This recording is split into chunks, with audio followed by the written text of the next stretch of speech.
ക്ലാസ്സിൽ chapter 10 exponents and powers ആ ചാപ്റ്ററിൻ്റെ ഇൻട്രൊഡക്ഷൻ ക്ലാസ്സാണ്. അപ്പോൾ നമുക്ക് കുറച്ച് ബേസിക് കാര്യങ്ങൾ പഠിക്കാം. അപ്പോൾ എക്സ്പോണൻ്റ് എന്ന് വെച്ചാൽ എന്താ? ഇപ്പോൾ ഇവിടെ ഒരു നമ്പർ തന്നിട്ടുണ്ട് 10⁻²4. 10⁻²4 ഇതിനെയാണ് നമ്മൾ പറയുന്നത് എക്സ്പോണൻ്റ്. കണ്ടോ, ഈ 24 മുകളിൽ ഇരിക്കുന്ന ഈ പവറിനെയാണ് പറയുന്നത് എക്സ്പോണൻ്റ്. അതുപോലെ ഈ സംഖ്യ അതിനെയാണ് പറയുന്നത് ബേസ്. കണ്ടോ, ബേസ്. ഈ 10നെ പറയുന്നതാണ് ബേസ്. അതുപോലെ റേസ് ടു മുകളിലുള്ള പവറിനെയാണ് നമ്മൾ എന്ത് പറയുന്നത് എക്സ്പോണൻ്റ്. ഓക്കെ, അപ്പോൾ വി സേ, ഇത് ടെക്സ്റ്റ് ബുക്കിലുള്ളതാണ്. വി സേ ഇതിനെന്താ വായിക്കുന്നത്? 10⁻²⁴. അതായത് 10⁻²⁴ നമ്മൾ പറയും. ഇതൊക്കെ നമ്മൾ കഴിഞ്ഞ കൊല്ലം 7th സ്റ്റാൻഡേർഡിൽ പഠിച്ചതാണ് എക്സ്പോണൻസ് ആൻഡ് പവേഴ്സ് എന്നുള്ള ചാപ്റ്റർ. അപ്പോൾ അതിൻ്റെ ഒരു കണ്ടിന്യൂഷനാണ് ഈ ചാപ്റ്റർ. ഇനി വേറൊരു നമ്പർ പറയാം, 2⁻3. 2⁻3 എന്ന് പറയുമ്പോൾ ഈ 2 ആണ് ബേസ്, 3 എന്താണ് അതിൻ്റെ എക്സ്പോണൻ്റ്. 2 ബേസും 3 എക്സ്പോണൻ്റ്. അപ്പോൾ ഈ 3 എന്ന് പറഞ്ഞാൽ എന്താ? ഈ 2 3 ടൈംസ് മൾട്ടിപ്ലൈ ചെയ്യണം അല്ലേ? ഈ പവർ എത്രയാണോ അത്രയും ടൈംസ് ഈ ബേസിനെ മൾട്ടിപ്ലൈ ചെയ്യണം. കഴിഞ്ഞ വർഷം നമ്മൾ പഠിച്ചത് പോസിറ്റീവ് എക്സ്പോണൻസ് ആയിരുന്നു. ഇപ്പോൾ നമുക്ക് പഠിക്കാനുള്ളത് നെഗറ്റീവാണ്. നെഗറ്റീവ് എക്സ്പോണൻസ് ആണ് നമുക്ക് ഈ ചാപ്റ്ററിൽ പഠിക്കാനുള്ളത്. അപ്പോൾ നെഗറ്റീവ് എന്ന് പറയുമ്പോൾ a⁻⁻m പവർ നെഗറ്റീവാണ്. അപ്പോൾ a⁻⁻m എങ്ങനെ എഴുതാം? 1/a⁻m. ഇനി വേറൊരു നമ്പർ 2⁻3. അപ്പോൾ എങ്ങനെ എഴുതേണ്ടത്? 1/2⁻3. അപ്പോൾ പവർ നെഗറ്റീവ് ആണെന്നുണ്ടെങ്കിൽ ഇതുപോലെ എഴുതണം. 2⁻3 എന്ന് പറയുമ്പോൾ പോസിറ്റീവായിട്ട് എങ്ങനെ മാറി? 1/2⁻3 ആയിരിക്കും. ഇനി അടുത്തത് ലോസ് ഓഫ് എക്സ്പോണൻസ്.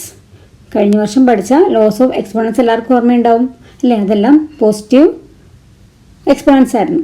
അപ്പോൾ നോക്കിയേ, a⁻m ഫസ്റ്റ് ലോ നോക്കിയേ, a⁻m/a⁻n.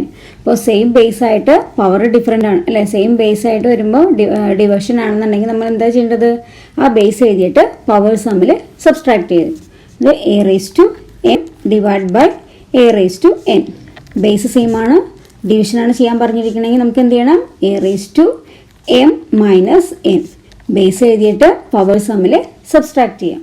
അപ്പോൾ നമുക്ക് നെഗറ്റീവ് ചെയ്യാം. 2⁻3 ഡിവൈഡഡ് 2⁻2. ഫസ്റ്റ് ലോ ആണ് നമുക്ക് നോക്കുന്നത്, അത് നെഗറ്റീവ് ഇട്ടിട്ട്. Okay, 2⁻3 divide by 2⁻2.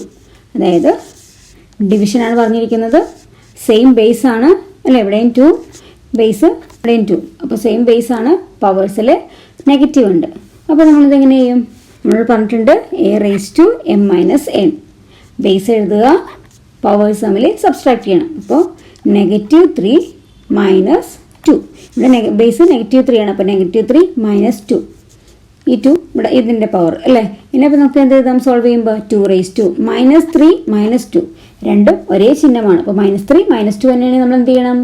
തമ്മിൽ ആഡ് ചെയ്തിട്ട് ആ ചിഹ്നം എഴുതണം. അപ്പോൾ -3 - 2 എങ്ങനെയും 5 എന്തും 5 -5 അല്ലേ? ഒരേ ചിഹ്നമാണെന്നുണ്ടെങ്കിൽ അവർ തമ്മിൽ ആഡ് ചെയ്തിട്ട് ആ ചിഹ്നം എഴുതുക. അപ്പോൾ -3 - 2 വരുമ്പോൾ സോൾവ് ചെയ്യുമ്പോൾ -5 കിട്ടും. 2⁻−5 കിട്ടി. ഇനി 2⁻−5 എന്ന് പറയുമ്പോൾ നമ്മൾ തൊട്ടുമ്പോൾ പറഞ്ഞതാണ്, ഇതിന് പോസിറ്റീവായിട്ട് എങ്ങനെ എഴുതും?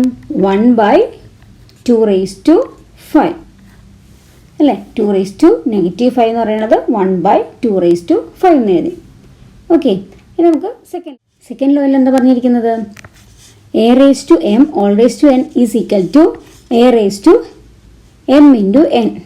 ഇതുപോലെ ബ്രാക്കറ്റ് ആണെന്നുണ്ടെങ്കിൽ നമ്മൾ ചെയ്യേണ്ടത് ഈ പവേഴ്സിന് തമ്മിൽ മൾട്ടിപ്ലൈ ചെയ്യും അല്ലേ? a⁻m⁴n എന്ന് വന്നു കഴിഞ്ഞാൽ ബേസ് എഴുതിയിട്ട് പവേഴ്സ് തമ്മിൽ m×n, അതായത് a⁻mn. ഓക്കെ, അപ്പോൾ നമുക്ക് പോസിറ്റീവ് ഇൻറ്റിജർ ഇട്ടാന്ന് നോക്കാം. 2⁻3 ആണെങ്കിൽ എന്ത് ചെയ്യും? 2 ഈ പവേഴ്സ് തമ്മിൽ മൾട്ടിപ്ലൈ ചെയ്യണം. അപ്പോൾ 3 × 2 അതായത് 2⁻6 കിട്ടും. ഓക്കെ, ഇനി നമുക്ക് എന്താ പഠിക്കേണ്ടതിന് നമുക്ക് നെഗറ്റീവ് ഇട്ട് നോക്കാം.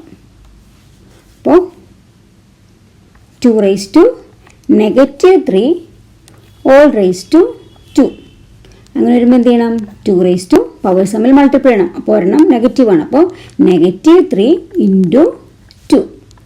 അപ്പോൾ -3 × 2 എന്ന് പറയുമ്പോൾ ഓപ്പോസിറ്റ് ചിഹ്നമാണെന്നുണ്ടെങ്കിൽ തമ്മിൽ മൾട്ടിപ്ലൈ ചെയ്തിട്ട് അതിൻ്റെ നെഗറ്റീവ് ആയിരിക്കും അല്ലേ.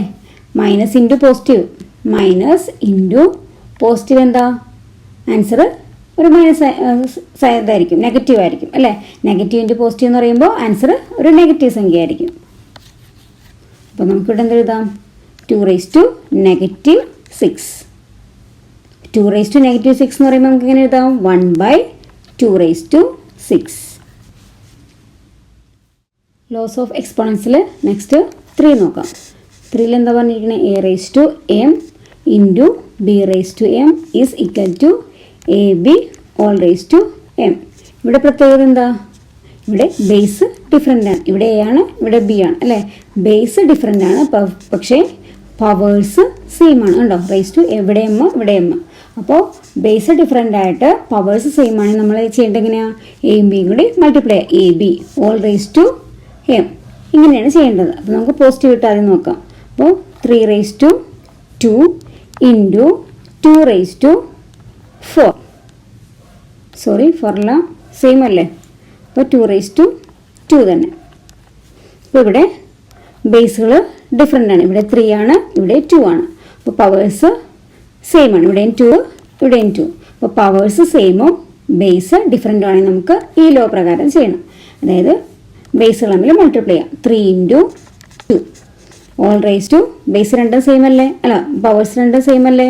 അപ്പോൾ പവേഴ്സ് എടുത്ത് എഴുതി 2. അപ്പോൾ 3 × 2 എന്ന് പറയുമ്പോൾ 6 raised to 2 എന്ന് വരും. ഇപ്പോൾ നെഗറ്റീവ് ഇട്ട് നോക്കാം. ഇനി അടുത്തത് 3 raised to -2 into 2 raised to -2 is equal to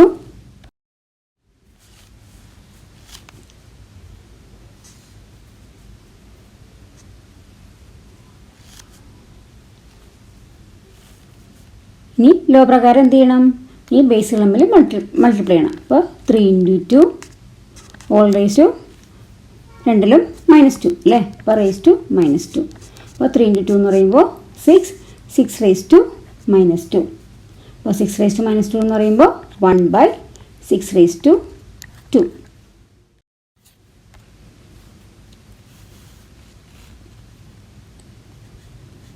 ഇനി ഫോർത്ത് എന്താ പറയുന്നത്? a raised to m divided by b raised to m.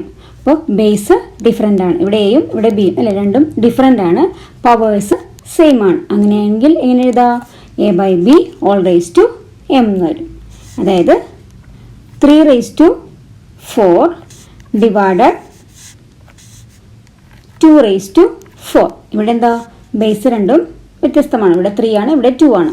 അങ്ങനെയെങ്കിൽ നമുക്കിവിടെ എഴുതാം 3/2 ഓൾ റേസ് ടു 4. ഇനി നമുക്ക് നെഗറ്റീവ് ഇട്ട് നോക്കാം. 3 raised to -4 divided 2 raised to -4.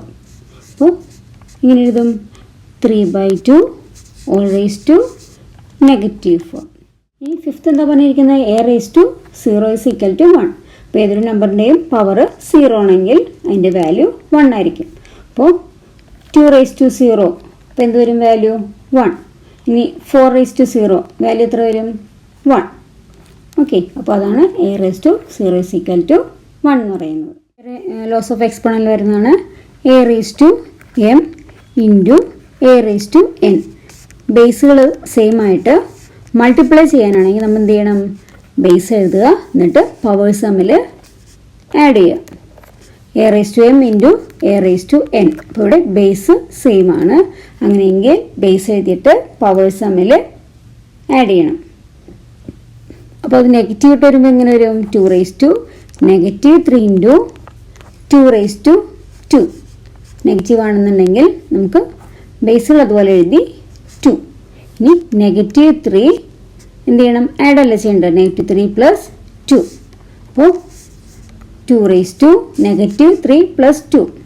അപ്പോൾ ഓപ്പോസിറ്റ് സിമ്പിൾ ആണെന്നുണ്ടെങ്കിൽ ഇവിടെ നെഗറ്റീവും ഇവിടെ +1 ഓപ്പോസിറ്റ് സിമ്പിൾ ആണെന്നുണ്ടെങ്കിൽ തമ്മിൽ അതിൻ്റെ ഡിഫറൻസ് കണ്ടിട്ട് അതിലേതാണോ ബിഗ്ഗസ്റ്റ് നമ്പർ ആ നമ്പറിൻ്റെ സൈൻ ഇടുക. അപ്പോൾ ഇവിടെ രണ്ടും ഓപ്പോസിറ്റ് ആയതുകൊണ്ട് -3 +2 ആയതുകൊണ്ട് തമ്മിൽ ഡിഫറൻസ് എന്ന് പറയുമ്പോൾ 3 - 2 എത്രയാ 1. അപ്പോൾ 1 കിട്ടും.